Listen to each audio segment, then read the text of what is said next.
তোমার লেকচার মুমতাজুলকে বলছি আগে হারাম খাওয়া বন্ধ করো তুমি। মুমতাজুল, তোমার লেকচার আমি সহ্য করব না।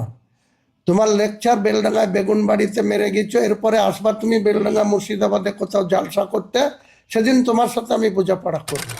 বাবরি মসজিদের জন্য করণীয় কি? বেলডাঙ্গার মানুষ বাবরি মসজিদ নাম দাও। আমি আপনাদের আগেই বললাম যে শান্তি শৃঙ্খলা বিঘ্নিত হবে,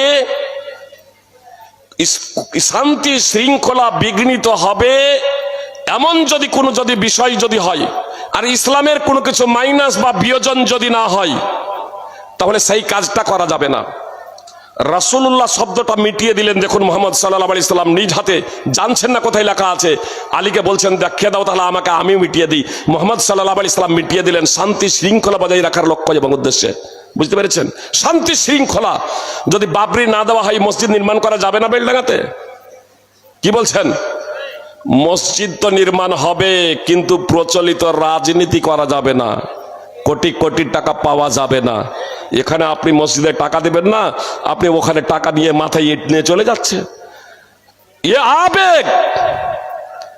আবেগ কেউ যদি ভাবে যে সোলেডাঙ্গার মাদ্রাসা, সোলেডাঙ্গায় মসজিদ যদি আমি নির্মাণ করি, সোলেডাঙ্গার মানুষ যদি ভাবে সোলেডাঙ্গায় মসজিদ নির্মাণের প্রয়োজন আছে, এখানে জনগণ আছে, মসজিদের নির্মাণ কাজ চলছে, আর তারপরে জনগণ যদি ভাবে এই সোলেডাঙ্গার মসজিদে টাকা না দিয়ে ওই বেলডাঙ্গায় বাবরি মসজিদ তৈরি হচ্ছে, ওই মসজিদে টাকা দিলে এক নেকি বেশি পাওয়া যাবে, তাহলে এটা হবে বেদাত, পাপ। বেলডাঙ্গায় যদি মসজিদ নির্মাণের প্রয়োজন হয়, বেলডাঙ্গার মানুষ ভাববে তো আগে মসজিদ নির্মাণ করার আগে জায়গা কিনবে। জি, মসজিদ নির্মাণ করার আগে জায়গা কিনবেন না? না, আমি মসজিদ নির্মাণ করব আর লোকের জায়গাতে গিয়ে ইট ফেলে দিয়ে এবার মসজিদ নির্মাণ করে নেবো, এটা চলবে? কি হচ্ছে ওখানে? জায়গা কিনা হয়েছে ওগুলো। একজন ব্যক্তি যখন আর জায়গা ঘেরতে লেগেছে, বলছি যার মসজিদ হয়তো তারা করা হবে না, ও গাদ্দারি করলো। তোর কাছে এই জায়গা কিনে নিয়েছেন নাকি? না, ও বলেছে নাকি যে আমি মসজিদ এখানে দেবো তৈরি করতে?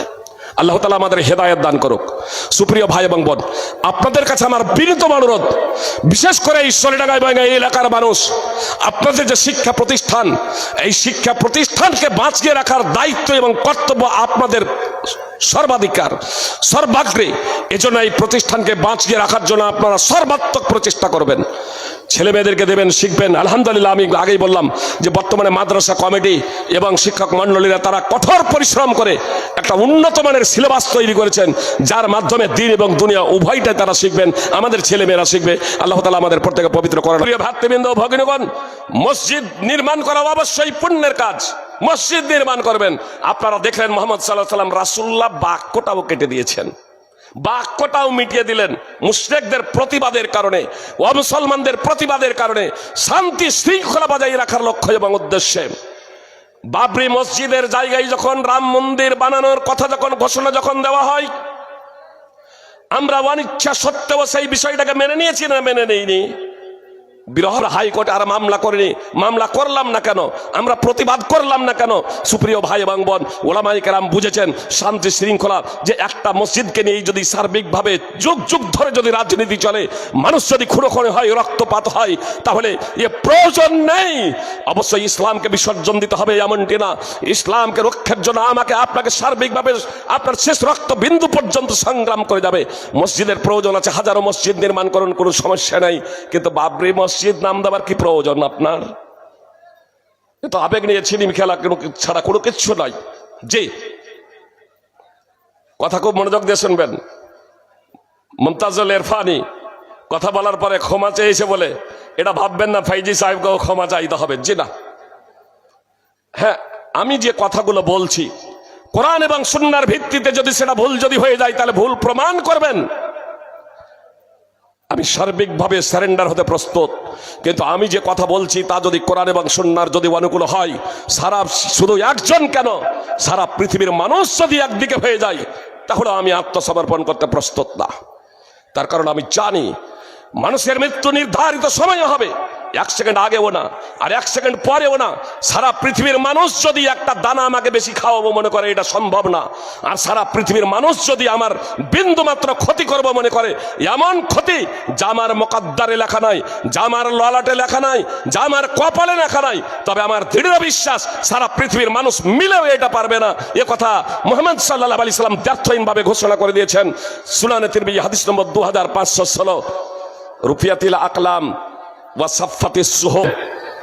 অবশ্য অন্যান্য হাদিসের প্রেক্ষাপটে কাফফারার যে নিয়ম, সেই কাফফারার দেবে, সেখানে আপনার ছাগলও দিতে পারে, ক্ষমতা না থাকলে 3 দিন রোজা রাখবে সুপ্রিয় ভ্রাতৃবৃন্দ, এবং 10 জন মিসকিনকে খাদ্য প্রদান করবে, বস্ত্র প্রদান করবে। আপনার কাফফারার যে নীতি রয়েছে সূরা মাইদা 5 নম্বর সূরার 90 নম্বর আয়াত তাফসীর সহ দ্রষ্টব্য। তো হাদিসে রাসূল সাল্লাল্লাহু আলাইহি সাল্লাম ওই মহিলাকে বললেন, মুসনাদ আহমদের 17793 নম্বর হাদিসে, যে সে যাতে সওয়ার হয়ে যায়, যানবাহনে চেপে যায়, দিয়া মসজিদ হারাম যায়, ওয়াল তুহদি বাদানা, এবং সে যাতে একটা উট ফিদিয়ে দিয়ে দেয়, কাফফারা স্বরূপ একটা উট ফিদিয়ে দেয়। কেন? আবেগ দিয়ে কোনো কিছু করার নাম ইসলাম নয়। মুহাম্মদ সাল্লাল্লাহু আলাইহি সাল্লাম হুদাইবিয়ার সন্ধির সময় আলী রাদিয়াল্লাহু তাআলা আনহুকে বললেন, আলী লেখো বিসমিল্লাহির রহমানির রহিম। তো সোহেল বিন আমর বলছে, আমি কিছু গুরুত্বপূর্ণ কথা নিয়ে আপনাদেরকে শেয়ার করার চিন্তা ভাবনা করছি, আর ওই জন্য অনেকদিন পরে আজকে লাইভে চলে এলাম। বর্তমান সমাজ কোন পরিস্থিতিতে চলছে আর কোন জায়গায় পৌঁছে যাচ্ছে, এই ব্যাপারে আমি কিছু কথা আপনাদেরকে বলি। আপনারা জানেন যে কিছুদিন আগে মুর্শিদাবাদের বাবরি মসজিদ সংক্রান্ত আমি কোনো কথা বলার কারণে সোশ্যাল মিডিয়াতে মোটামুটি গালাগালি, বিভিন্ন রকমের ভিডিও, তারপরে বিভিন্ন রকমের আলোচনা সমালোচনা, আমাকে নিয়ে একটা বিশাল ঝড় উঠেছিল। যাই হোক, ইন্নাল্লাহা মা'আস সাবিরিন, ধৈর্য ধরলে আল্লাহ নিশ্চয় সঙ্গে থাকেন। তা আমার সেই সমস্ত ভিডিওতে প্রচণ্ড গালাগালি এবং অকথ্য ভাষায় ফোনে গালাগালি, ভিডিওর নিচে কমেন্ট বক্সে প্রচণ্ড হারে গালাগালি। তা আমি তখন অনেকটাই হতাশায় ভুগছিলাম, যে মনে হয় যে আমি কথাটা বলে মারাত্মক বড় কোনো অপরাধ করে ফেলেছি বা মারাত্মক বড় কোনো ভুল করে ফেলেছি। তারপরে দেখলাম বিভিন্ন মুসলিম বুদ্ধিজীবীরা আমি যে কথাগুলো বলেছি ওই কথাগুলোই তারা আবার ফের বলছেন। তা অনেক মানুষ অনেক রকমের মন্তব্য করছেন। তার মধ্যে একটা কথা আমার খুব ভালো বুঝতে সুবিধা হলো, যে বর্তমানে মুসলিম সমাজের অবস্থা কোন দিকে এবং বর্তমান মুসলিম সমাজের কত শিক্ষার প্রয়োজন আমার একটা অভিজ্ঞতা হয়েছে। অভিজ্ঞতাটা কি? এতদিন আমাকে মানুষ গালাগালি করছিল, আমি হয়তো ভাবছিলাম যে আমি তো অল্প জ্ঞানের মানুষ, আমার কথাটা অতটা মূল্যায়ন হবে না, ওই জন্য হয়তো মানুষ বুঝতে পারেনি আমাকে গালাগালি করছে। কিন্তু একটা আশ্চর্য কথা আপনাকে বলছি,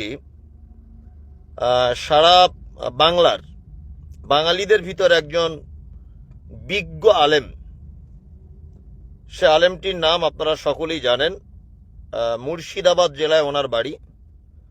খুবই বড় একজন জ্ঞানী মানুষ, ওনার নাম হচ্ছেন আনোয়ারুল হক ফাইজি হাফেজাহুল্লাহ। ওনার জ্ঞানের কাছে আমাদের জ্ঞানের তুলনা তো দূরের কথা, ওনার সংস্পর্শে যাওয়ার মতো ক্ষমতা আমাদের নেই। এবং বর্তমানে সারা পশ্চিম বাংলাতে যত শাইখুল হাদিস রয়েছেন আর যত আলেম রয়েছেন, সমস্ত আলেমদের যদি একটি সমীক্ষা করা হয় যে এর মধ্যে যোগ্যতা সম্পূর্ণ আলেম কতজন আছে, তা আমি মনে করি যে 1 নম্বরেও রাখা যেতে পারে আনোয়ারুল হক ফাইজি সাহেবকে। খুবই জ্ঞানী মানুষ, যেটা আপনারা সকলেই জানেন। তা উনি বাবরি মসজিদের ব্যাপারে কিছু কথা বলেছেন কোরআন এবং হাদিস অনুযায়ী, সাথে সাথে কিছু ভালো মন্দর দিকের ব্যাপারেও তিনি মন্তব্য করেছেন। তা আমি ওনার এই ভিডিওটা দেখলাম এবং ওনার কমেন্ট বক্সটা চেক করলাম। অজস্র মানুষ গালাগালি করছেন, ওনার মতো একটা মানুষকে গাল দিচ্ছে। সুবহানাল্লাহ। আমি অবাক হচ্ছি যে বর্তমান মানুষ মূর্খ নেতাদের পিছনে থেকে যারা দাঁড়িয়ে পেচ্ছাপ করে, এখনো পর্যন্ত সূরা ফাতিহা সঠিকভাবে জানে না, এখনো পর্যন্ত সলাতের সঠিক পদ্ধতি যাদের জানা নেই, এই রকম নেতাদের পক্ষ নিয়ে বড় বড় শাইখুল হাদিস, বড় বড় আলেমদেরকে মানুষ মা বোন ইত্যাদি তুলে গালাগালি করছে। আসলে এই জাতি কখনো সফলতা পাবে বলে আমি মনে করতে পারছি না। আনোয়ারুল হক ফাইজি হচ্ছেন সারা বাংলার একজন বিখ্যাত আলেম এবং অতীব নম্র, ভদ্র, পরহেজগার মানুষ।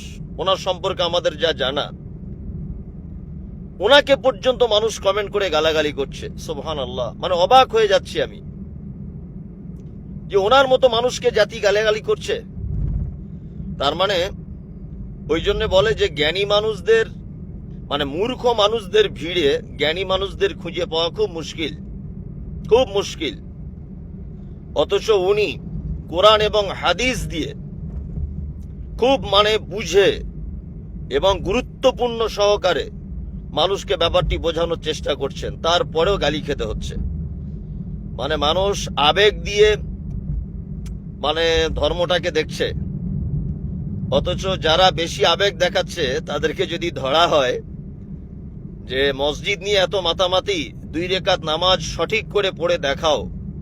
আল্লাহ নবী সাল্লাল্লাহু আলাইহি ওয়াসাল্লাম যে পদ্ধতিতে সালাত আদায় করেছেন বা নামাজ আদায় করেছিলেন, ওই পদ্ধতিতে 2 রাকাত নামাজ পড়ে দেখাও। আমার মনে হয় তাদের দেখানোর ক্ষমতা নেই। তাদের যদি বলা হয় যে সূরা ফাতিহাটা সঠিকভাবে শুদ্ধভাবে পড়ে শোনান, আমার মনে হয় তারা বলতে পারবে না। ইসলামের ভিত কয়টি তাদের যদি জিজ্ঞাসা করা হয়, তারা বলতে পারবে না।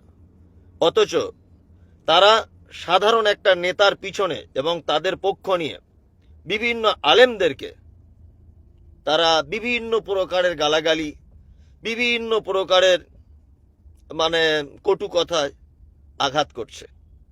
আসলে জাতি ভালো মন্দ বোঝার ক্ষমতা রাখে না। ওই জন্য তো সারা পৃথিবীতে আজকে এই অবস্থা। মানুষ আলেমদেরকে মূল্যায়ন করতে পারছে না, অথচ সাধারণ দাঁড়িয়ে পেচ্ছাপ করা, বিনা দাড়িওয়ালা, বিনা টুপিওয়ালা, এই সমস্ত মানুষদের নেতা হিসেবে তাদের পিছনে ঘুরে ঘুরে জিন্দেগি শেষ করে দিচ্ছে। আল্লাহ, তুমি এই জাতিদেরকে বাঁচাও আর এদেরকে সঠিক বোঝার শক্তি দাও।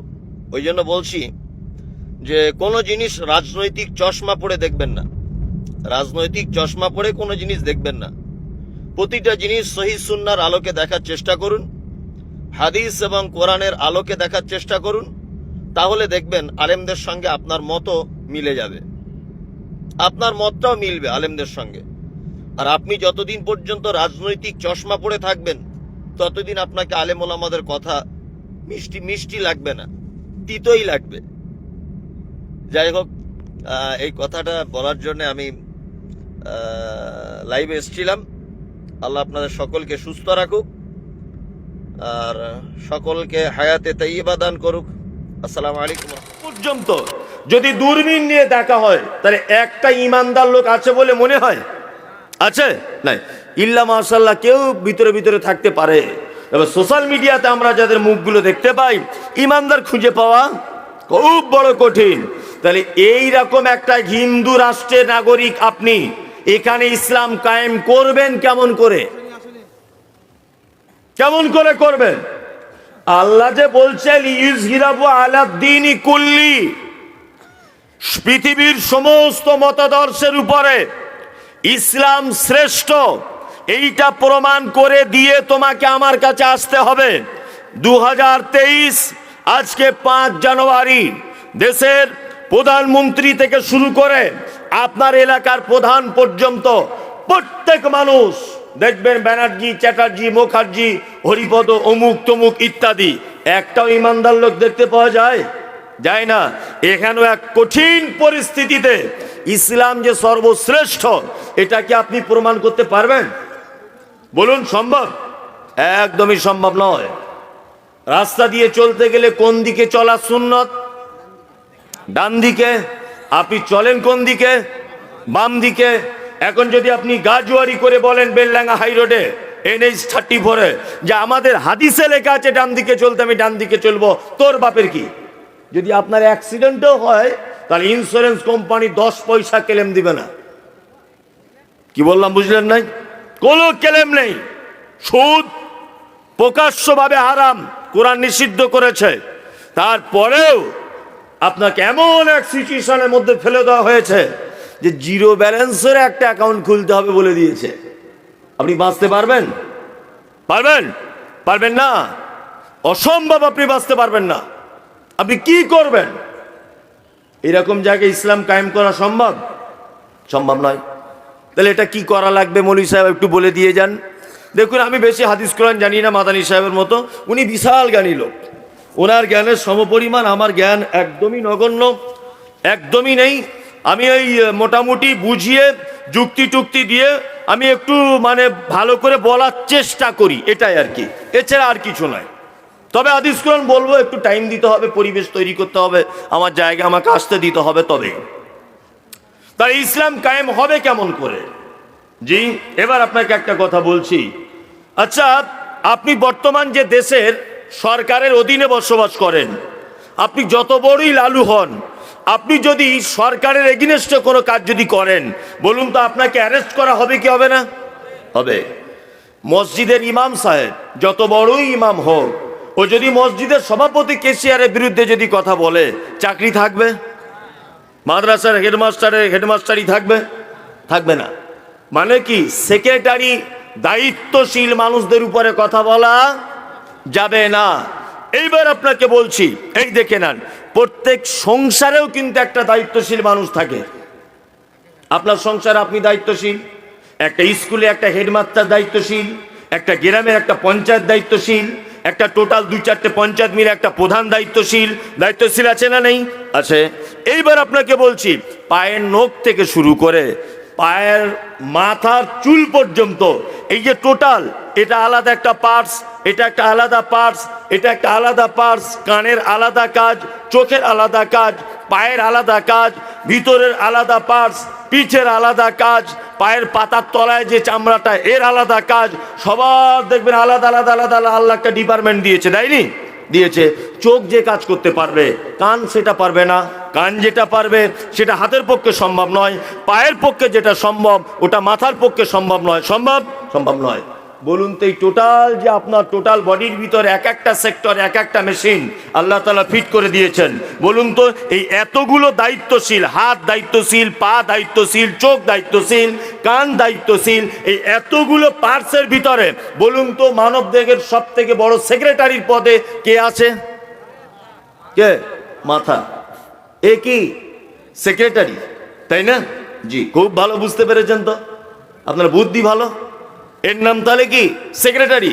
আগে বলেছি কি, যে সেক্রেটারি অর্থাৎ দায়িত্বশীল মানুষের কথা না শুনলে মার খেতে হবে, প্রয়োজনে চাকরি চলে যাবে, আপনাকে অ্যারেস্ট করা হতে পারে।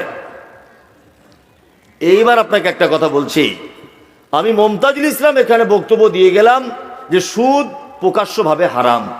খুব মন দিয়ে শুনবেন, মাথায় একটু যাদের মানে মগজ টগজ আছে তাদের জন্য আলোচনাটা ভালো লাগবে, আর যারা বগল বাজাতে এসছে আর আমাকে দেখতে এসেছে ওদের কোনো কাজ নেই, কোনো কাজ নেই।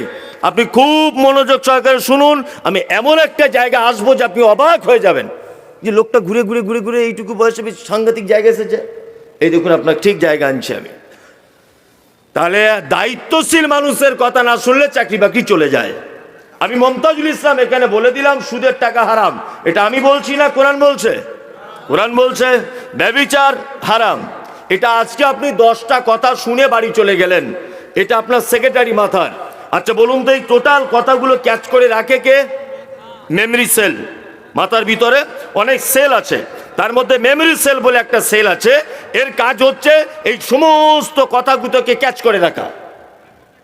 ভালো করে বুঝবেন। তাহলে এই কথাগুলো ক্যাচ করে রেখেছে।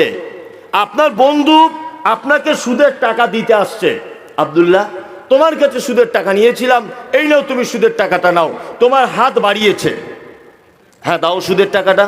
তখন মাথার ভিতরে সেলটা বারবার বলছে, মমতাজুল ইসলাম বলে দিয়ে গেছে সুদের টাকা হারাম, নেওয়া চলবে না। আচ্ছা বলুন তো, আপনার মাথা যদি সেক্রেটারি হয়, আপনার সেক্রেটারির কথা অনুযায়ী আপনার হাতকে সুদের টাকা থেকে বাঁচাতে পেরেছেন? পেরেছেন? পারেননি। পরনারীকে দেখা এটা মারাত্মক বড় পাপ। আপনার চোখ বারবার দেখতে চাইছে, আপনার ব্রেনটা সেক্রেটারি বারবার প্রতিরোধ করছে, পরনারীর দিকে দেখবে না, এটা মারাত্মক বড় পাপ। বলুন, আপনার সেক্রেটারির কথা অনুযায়ী আপনি আপনার চোখকে কন্ট্রোল করতে পেরেছেন? পারেননি।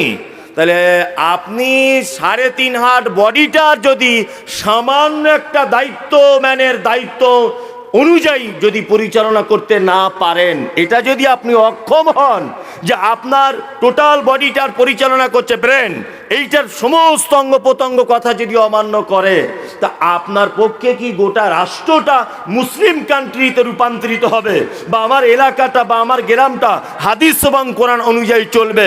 এই স্বপ্ন দেখাটা সঠিক না ভুল? ভুল।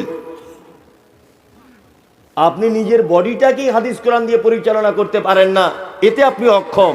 তা আপনি আশা করেন কি করে পঞ্চায়েত ভালো করে তার দায়িত্ব পালন করবে, মুখ্যমন্ত্রী ভালো করে তার দায়িত্ব পালন করবে, রাষ্ট্রপতি ভালো করে তার রাষ্ট্র পরিচালনা করবে, একজন ইমাম তার মসজিদকে পরিচালনা করবে, একজন হেডমাস্টার তার স্কুলকে পরিচালনা করবে?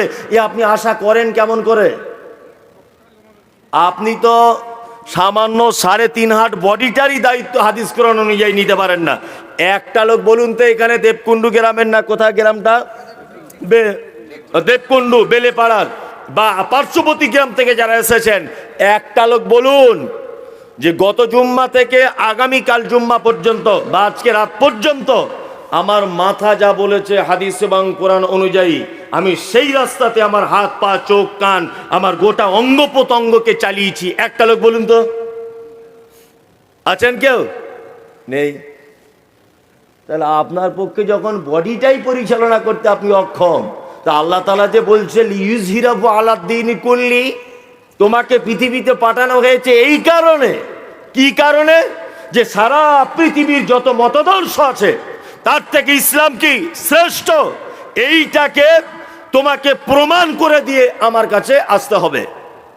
এটা প্রমাণ করবেন কেমন করে ইসলাম যে সবার থেকে শ্রেষ্ঠ? এটা প্রমাণ করার এখন একটাই মাত্র পদ্ধতি আমার গবেষণা মতে আছে। কি না, সবাই বিডিও অফিসে দেখবে লাইন দিয়ে দাঁড়িয়ে আছে কোনো একটা কাজের জন্য। মাসটা চৈত্র মাস, প্রখর রোদ্দুরের তাপ, সবাই পানির বোতল নিয়ে দাঁড়িয়ে দাঁড়িয়ে ঢক ঢক ঢক ঢক ঢক ঢক করে পানি পান করছে। আপনি পানির বোতলটা নিয়ে সাথে সাথে বসে যান, বসে বসে 3 নিঃশ্বাসে পানি পান করুন ডান হাতে। কি বললাম বুঝলেন না? আর একটা লোক যখন জিজ্ঞাসা করবে কি ব্যাপার, সবাই দাঁড়িয়ে দাঁড়িয়ে পানি খাচ্ছে, ভাই তুমি কেন বসে খাচ্ছ? তখন আপনি তাড়াতাড়ি করে বলুন, বসে খাবার পদ্ধতি আমাদের নবী মুহাম্মদ সাল্লাল্লাহু আলাইহি ওয়াসাল্লাম বলে গেছেন। তাহলে একটা ইসলাম প্রতিষ্ঠা করা গেল কি গেল না? গেল কি গেল না? গেল। সবাই গাঁটের নিচে কাপড় পরে, আপনি উপরে পড়ুন। সবাই জিজ্ঞাসা করবে আপনাকে, কি ব্যাপার তুমি কি সেকালের লোক? এটা 2023 সাল, তুমি কি সেকালের লোক? জি না, আমি সেকালের নয়, এই কালের কোনো কালের নয়, আমাকে এটা শিখিয়েছেন মুহাম্মদ সাল্লাল্লাহু আলাইহি ওয়াসাল্লাম। অবশ্যই আপনি একটা প্যান দিয়েও আপনার জীবনে ইসলাম প্রতিষ্ঠা করা সম্ভব। সম্ভব কি সম্ভব নয়? সম্ভব। আপনাকে এইবার আপনি আর একটা কথা বলতে যাচ্ছি, সেটা হচ্ছে এই, আল্লাহ তাআলা বলছেন পৃথিবীতে আমি মানুষকে পাঠিয়েছি আর একটা কাজের জন্য। কি কাজ? লিয়াবলুয়াকুম আইয়ুকুম আহসানু আমালা। আল্লাহ বলছেন তোমাদেরকে পৃথিবীতে পাঠানো হলো এই কারণে যে যাতে তোমরা তোমাদের ভিতরে সব থেকে উত্তম কাজ, সব থেকে উত্তম আমল আমার কাছে কে করে নিয়ে আসতে পারবে, এই জন্যে তোমাদেরকে পৃথিবীতে পাঠানো হয়েছে। তার মানে এটা একটা কিসের জায়গা? পরীক্ষার জায়গা। তাই না? পরীক্ষার জায়গা কি জায়গা নয়, পরীক্ষার জায়গা। পরীক্ষার হলের কিছু নিয়ম কানুন থাকে না? কি নিয়ম কানুন থাকে পরীক্ষার হলের? পরীক্ষার হলের নিয়ম হচ্ছে এই, কোশ্চেন পেপারে লেখা থাকে 3 ঘন্টা সময় দেওয়া হলো, 10টা প্রশ্ন করা হয়েছে, প্রত্যেক 1 ঘন্টাতে একটা করে ঢং করে ঘন্টা বাজিয়ে দেওয়া হয়। ছাত্রকে বলে দেওয়া হয় ঘন্টার মাধ্যমে যে তুমি তোমার টাইমকে মূল্যায়ন করো। তোমার জীবনের 3 ঘন্টা থেকে 1টা ঘন্টা অতিবাহিত হয়ে চলে গেল। যদি ছাত্র ভালো হয় তাহলে ও কিন্তু খুব টেনশন করবে যে আর 2 ঘন্টা পড়ে গেলেই আমার খাতা জমা হয়ে যাবে। টেনশন করবে কি করবে না? আর একটা ছাত্র আছে বগল বাজায় যে আর 2 ঘন্টা পড়লেই ঘর চলে যাবো, ভালো হবে, লিখতে ফিখতে হবে না।